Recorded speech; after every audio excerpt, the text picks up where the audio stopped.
Just before 2:30 this morning, our police communications received a report of a domestic violence incident. As a consequence of that, a patrol was tasked to attend at Bowie Street at Ingle Farm. On the arrival of the police patrol, they observed a male attempting to ignite a gas bottle. That male then approached the patrol with the gas bottle, which at this point in time had been ignited, and when the male was approaching the police officers, that he was making threats towards them. They alighted from their police vehicle. They spoke to the offender, and he continued to walk towards them with the gas bottle ignited. They then moved away from the male person, and they continued walking away from him. He placed the gas bottle onto the ground.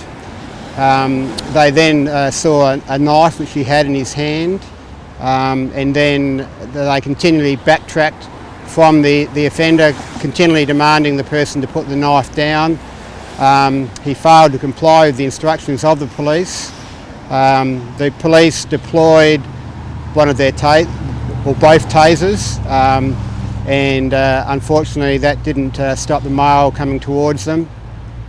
And then both police officers fired on the offender, and they then basically the male collapsed, and they then rendered first aid to the male. He was then conveyed to the RAH, and he is in a non-life-threatening condition in the RAH at this point in time. Police also assisted a female who was at the house, and she's also been taken to the RAH with facial injuries. How many times was the man shot? That's all part of the investigation, but both police officers did discharge their firearms. But as the actual number, that's not known at this point in time. What stage of the investigation? It's very early stages of the investigation. Obviously, we've got members of our major crime investigation here. We've also got our Eastern District's CIB here investigating the matter. And as we would all know, a police shooting is treated very seriously, and there will be a significant investigation in relation to the shooting which occurred here this morning. Where was the man shot?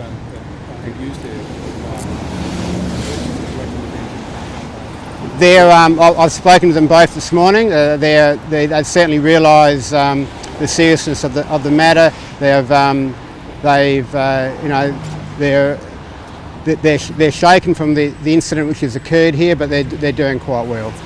Obviously, when it's a police shooting, it's very serious. Did they give an indication to you that they felt their life was in danger? They had to use their. Well, I didn't speak to them at that detail, but obviously they felt that the matter of a man walking towards them in a threatening manner, they were very concerned for their own personal safety, and that's why they completed the actions which they did. Where was the man shot? He was shot in the chest area. And can you give us an update on the woman? The woman is in the RAH as well, and as I said, she's got facial injuries. I'm not absolutely sure whether she's going to be admitted or not at this point in time, but she's certainly being treated at the hospital at the moment. Is there any understanding of how and why this started, the actual domestic incident?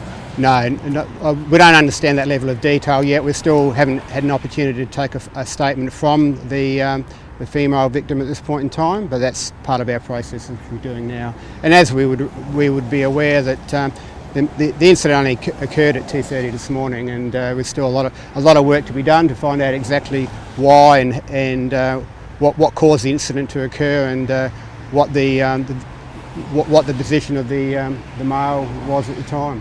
Is it concerning about the tasers that they didn't work? Was they're faulty or? No, well, it's tasers. There's a whole lot of issues with tasers. Sometimes they may not have got onto the person appropriately. You know, there's two barbs that come out of the taser themselves, and they don't always work in that regard. People react differently to tasers as well, so But they're a great operational piece of equipment which we use, and there's been many stories that they've worked exceedingly well. But that doesn't mean they always work. What was the relationship